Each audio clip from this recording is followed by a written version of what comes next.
राष्ट्रपति के 14 सवाल, एससी के 5 जजों की बेंच तैयार। केंद्र राज्य सरकारों को नोटिस क्यों?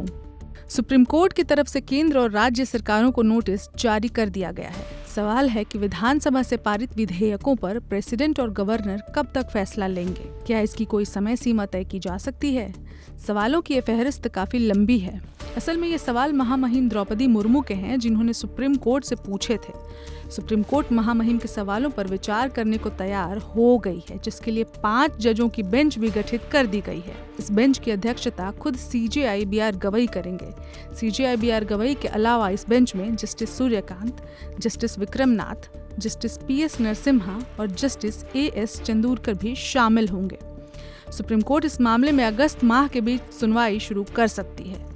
उससे पहले यानी 29 जुलाई तक सुप्रीम कोर्ट ने केंद्र सरकार के साथ देश के सभी राज्य सरकारों से इस मामले में विस्तार से जवाब मांग सकता है। सुप्रीम कोर्ट में शुरू होने वाली सुनवाई से पहले ये जान लेते हैं कि आखिर राष्ट्रपति द्रौपदी मुर्मू ने सुप्रीम कोर्ट से जो 14 सवाल पूछे थे वो क्या हैं। सवाल नंबर 1, राज्यपाल के समक्ष अगर कोई विधेयक पेश किया जाता है तो संविधान के आर्टिकल 200 के तहत उनके पास क्या विकल्प हैं? सवाल नंबर 2, क्या राज्यपाल इन विकल्पों पर विचार करते समय मंत्रिपरिषद की सलाह से बंधे हैं? सवाल नंबर 3, क्या अनुच्छेद 200 के तहत राज्यपाल की तरफ से लिए गए फैसले की न्यायिक समीक्षा हो सकती है? सवाल नंबर 4, क्या अनुच्छेद 361 राज्यपाल द्वारा आर्टिकल 200 के तहत लिए गए फैसलों पर न्यायिक समीक्षा को पूरी तरह से रोक सकता है?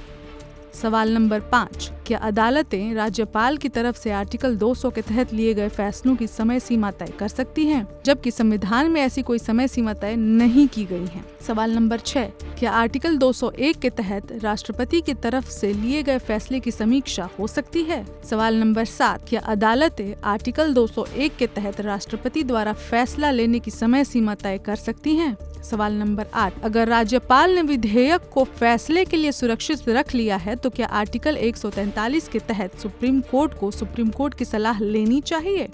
सवाल नंबर 9, क्या राज्यपाल और राष्ट्रपति की तरफ से आर्टिकल 200 और 201 के तहत लिए गए फैसलों पर अदालतें लागू होने से पहले सुनवाई कर सकती हैं? सवाल नंबर 10, क्या सुप्रीम कोर्ट अनुच्छेद 142 की तरफ से राष्ट्रपति और राज्यपाल की संवैधानिक शक्तियों में बदलाव कर सकता है? सवाल नंबर 11, क्या आर्टिकल 200 के तहत राज्यपाल की मंजूरी के बिना राज्य सरकार कानून लागू कर सकती है? सवाल नंबर 12, क्या सुप्रीम कोर्ट की कोई बेंच आर्टिकल 145(3) के तहत संविधान की व्याख्या से जुड़े मामले को सुप्रीम कोर्ट की 5 जजों की बेंच के भेजने पर फैसला कर सकती है?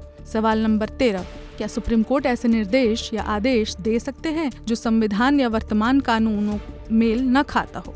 सवाल नंबर 14, क्या आर्टिकल 131 के तहत संविधान इसकी इजाजत देता है कि केंद्र और राज्य सरकार के बीच विवाद सिर्फ सुप्रीम कोर्ट ही सुलझा सकता है? बहरहाल अगस्त के महीने में महामहिम के सवालों को लेकर सुप्रीम कोर्ट में जमकर दलीलों और तर्कों की बयार बहने वाली है।